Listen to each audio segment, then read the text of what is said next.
patawarin mo. Sino si Arnold? Patawarin ko? Ba't alam nyo pa sa akin? Ba't nagmamadali kayo? Ba't nagmamadali kayo?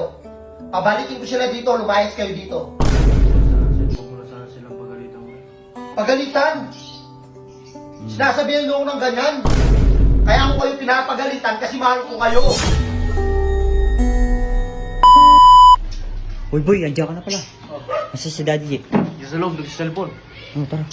Usapin na natin siya. Tara. Pangiinan na natin ng ano yung dalawa. Kanina pa nga kita hinihintay. Daddy J!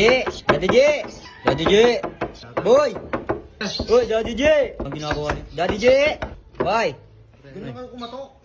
Hindi Di ba, sasabihin sana kami. Parang ang ano naman ng emergency yan ah. Ba't ganyan kayo kumatok? Hindi mo sasabihin lang kami ni Ethan. Ginagawa yung tao. Ang sasabihin nyo? Ano boy, sabihin na boy. Papalusap sana namin yung dalawa. Anong dalawa? Nakausap kasi namin si Arnold kahapon na gusto na daw nila bumalik dalawa dito. Sinakausap niya si... Arnold. Oh, ano ngayon? Anong gagawin ko? Eh, papausap sana sa amin sa'yo na patawarin mo. Sino si Arnold? Patawarin ko? Silang dalawa? Ba't alam nyo pa sa akin? Ba't nagmamadali kayo? Di ba kasi miss na Ba't namin. nagmamadali kayo? Excited pa kayo sa akin ah. Hindi pre kasi na-miss namin din yung... Napanood mo yung CCTV nung ginawa nila yan? Anong hindi? Pinanood mo na yun, di ba? Nung nag-aakaw sila? Oh. Kung ikaw, oo. Siguro mahawa ka pa dahil nagalit ako.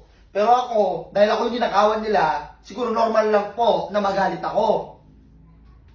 Naintindihan mo? Naintindihan mo kung ba't ako galit? Kung ba't ako nagtatampo? Kasi ako yung ninakawan po, hindi kayo. Kaya huwag kayong mag-ano dyan. Parang kayo yung awang-awa kayo. Hindi naman kayo yung ninakawan. Napaka-excited nyo. Excited pa kayo sa akin. Isa ka pa. Oh. Di ba? Anong gagawin ko? Kaya nakausap ko sila. Di ba, syempre miss lang namin yung dati. Oh, ako din naman namimiss ko. Pero, siyempre may ginawa sila. Kailangan lang naman nabigyan ng aral. Nga boy, patawarin mo na sila boy. Alam niyo pa sa akin. Ha? Huwag mo na sana silang pagalitan mo. Pagalitan. Sinasabihan nyo ako ng ganyan. Ang bobo nyo. Kaya ako kayo pinapagalitan kasi mahal ko kayo. Naintindihan nyo? Baka pag nawalan ako ng pag sa inyo, problema kayo eh. Gusto nyo, mawalan na lang ako ng pag sa inyo? Wala nang turo-turong mangyayari dito. Huwag naman ganun. Bara-bara na lang lahat, papabayaan ko kayo sa mga desisyon ng kakaibang putang ina. Huwag naman ganun. Kayo nga din dyan, alam nyo naman din naman, minsan may mga desisyon kayong mga mali.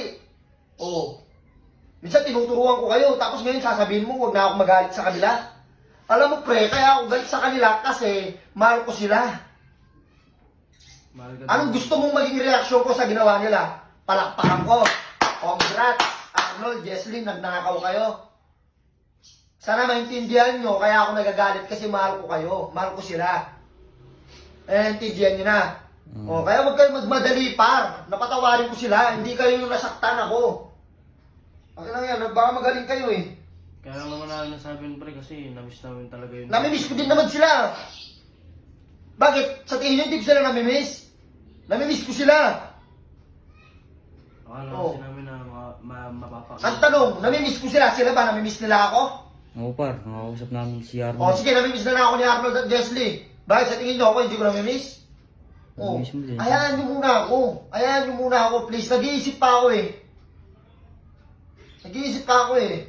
Huwag nyo akong itulad sa inyo na bara-bara na lang ng desisyon.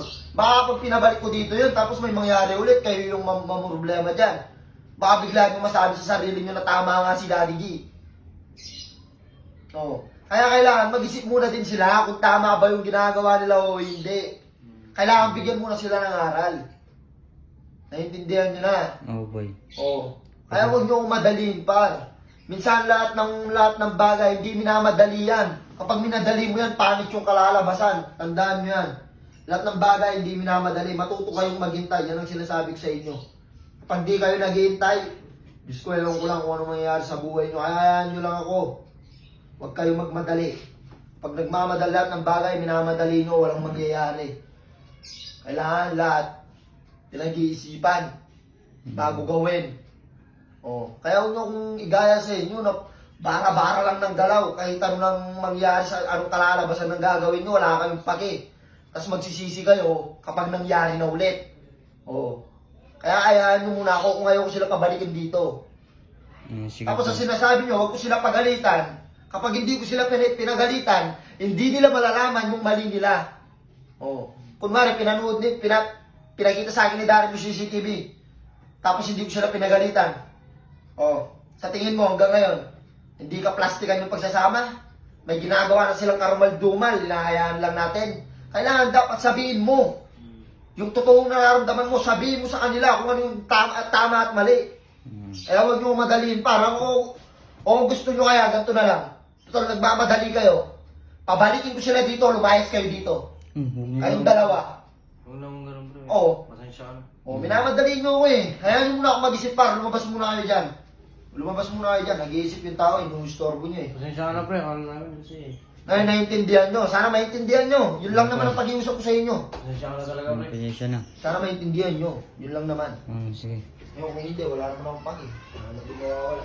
Pagalitan pa tayo. Bigyan muna natin siya ng oras para makapag-isip. Siguro mapatawad niya. Palabigin mo siya para maging okay na din. Namimiss